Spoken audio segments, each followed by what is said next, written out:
"Careful, Grandpa, don't shoot your foot off," one of the young men joked, trying not to laugh. His friend laughed harder, making fun of how the old man's hands shook a little as he loaded bullets into his magazine. "Look at him," one of them said. "He can't even hold the gun properly." They were loud, careless, and rude, but the elderly black man didn't say a word. He quietly kept loading his bullets, ignoring their laughter. 2 lanes down, a tall man wearing a Navy SEAL recruiting shirt noticed what was happening. He turned to them, stood tall, and said loudly so the whole shooting range could hear, "On your feet." The room went quiet. "That man trained warriors. Show some damn respect." Everyone stopped what they were doing. The silence was sharp. Then he said, "If you believe some legacies never fade, say it loud. Respect." That man's name was Jeremiah Don Pierce. He never saw himself as special, just someone who did his duty and stayed true to it. He was 83 now. Time had changed his body.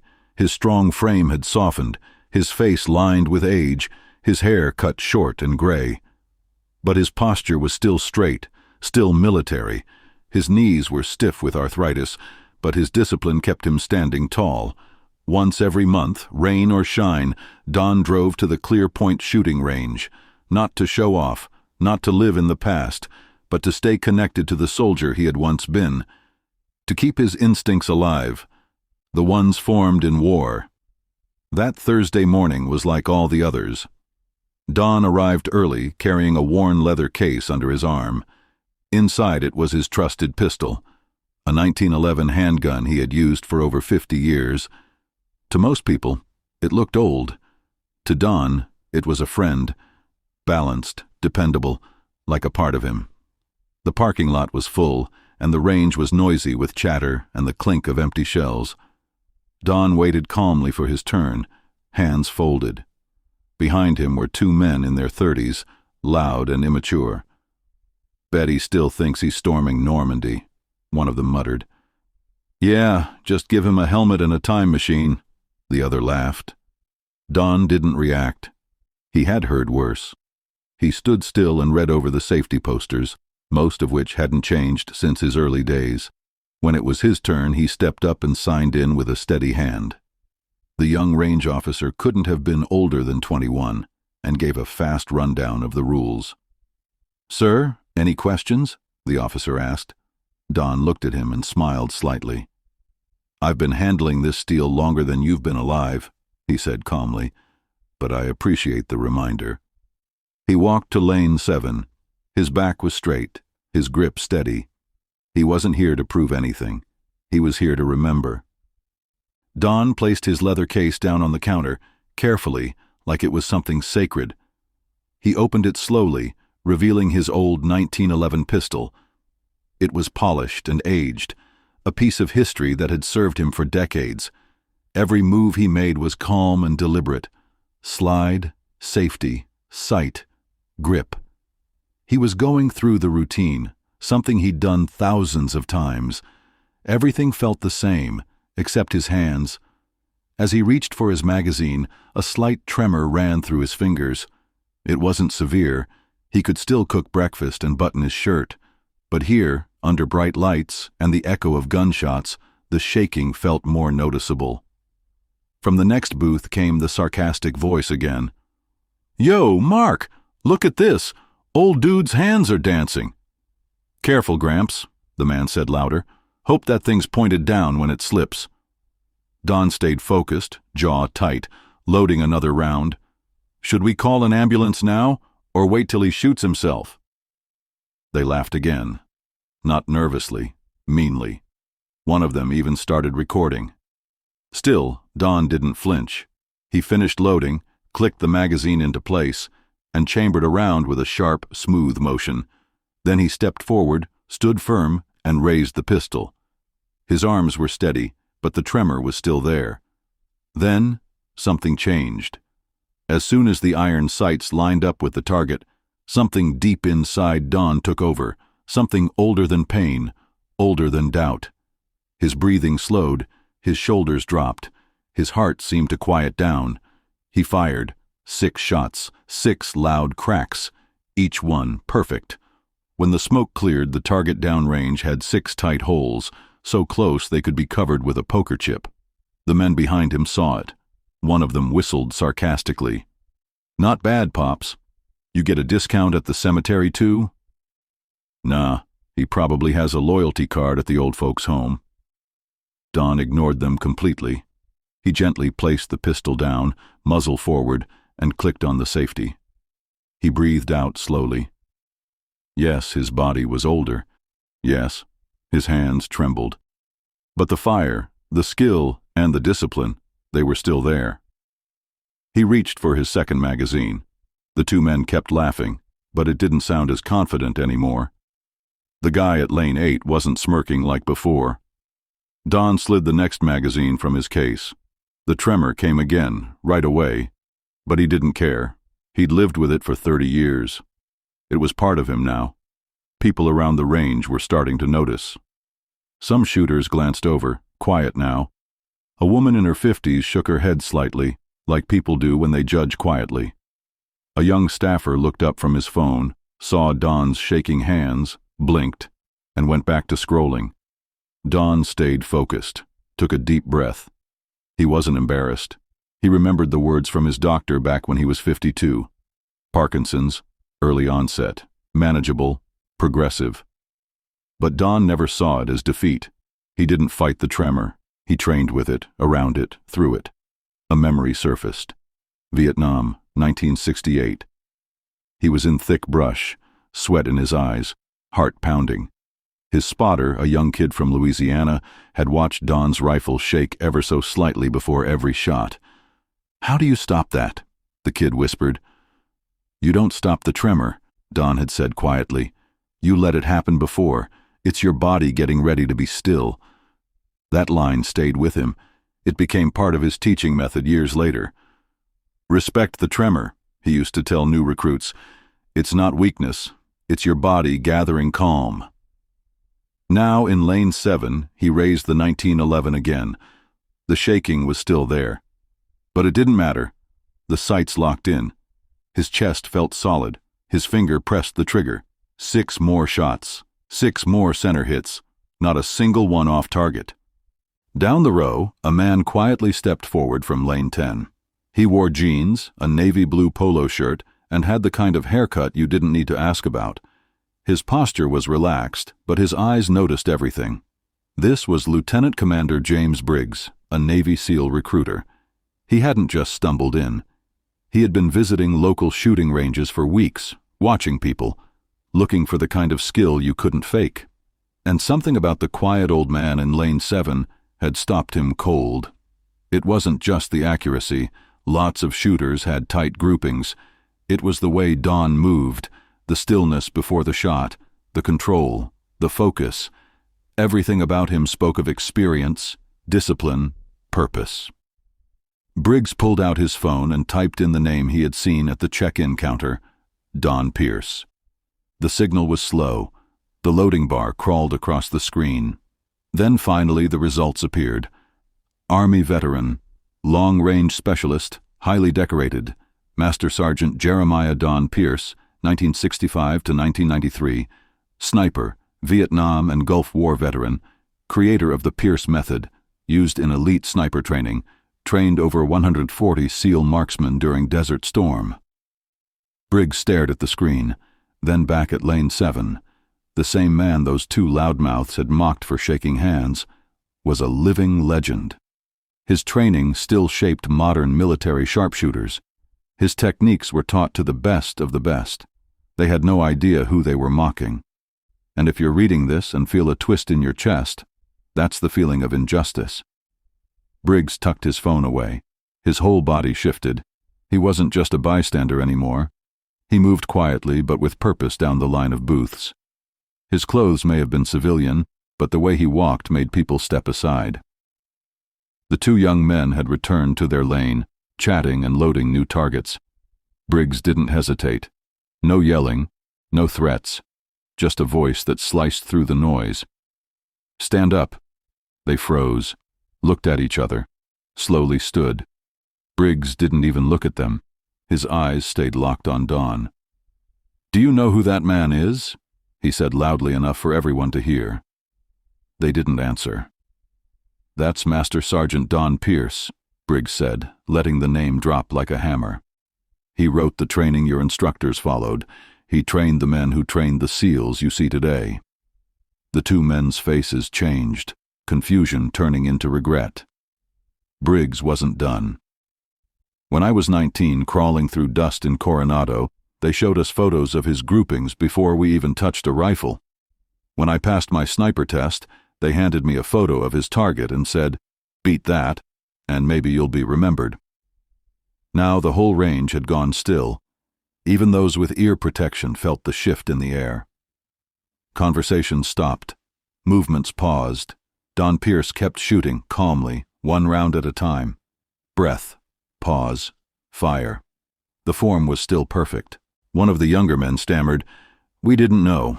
We were just joking. Didn't mean anything." Briggs didn't blink. "You don't joke about legacy," he said firmly. "Not when it's standing 3 feet from you." He left them standing there, stunned. Then he walked toward Lane 7, toward Don. His boots hit the floor with quiet confidence. His shoulders were square, his back straight. But he didn't interrupt Don's focus. He just waited, respectfully. Don finally lowered his pistol and looked over. His expression was calm, maybe curious. Briggs raised his hand, not to shake, but to salute. "Master Sergeant Pierce," he said clearly. "Lieutenant Commander James Briggs, SEAL Team 4. My instructor trained under you, sir." Don raised his eyebrows slightly. A flicker of surprise, the warm kind. After a moment, he returned the salute, slowly, with his left hand, firm and precise. "At ease, Commander," Don said, his voice carrying more power than it had all day. "We're not on a parade ground." "With respect, sir," Briggs replied, lowering his hand. "Some men still deserve the ceremony." Then Briggs turned to the rest of the range. His voice changed. It wasn't personal anymore. It became something else, clear, strong, trained to command attention even in the middle of gunfire. "You think a shaky hand is funny?" he called out. "Try keeping one still for 9 hours in a storm, waiting to take one shot that saves 30 lives.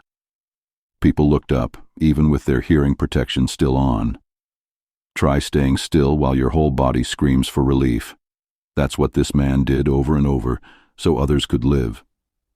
The room didn't go quiet from fear. It went quiet from awareness. Deep, uncomfortable awareness that pushes through ego. The range manager walked in quickly, feeling the weight of the moment. "Is everything all right here?" he asked, glancing between Briggs and the group. Briggs gave him a calm nod. "No problem.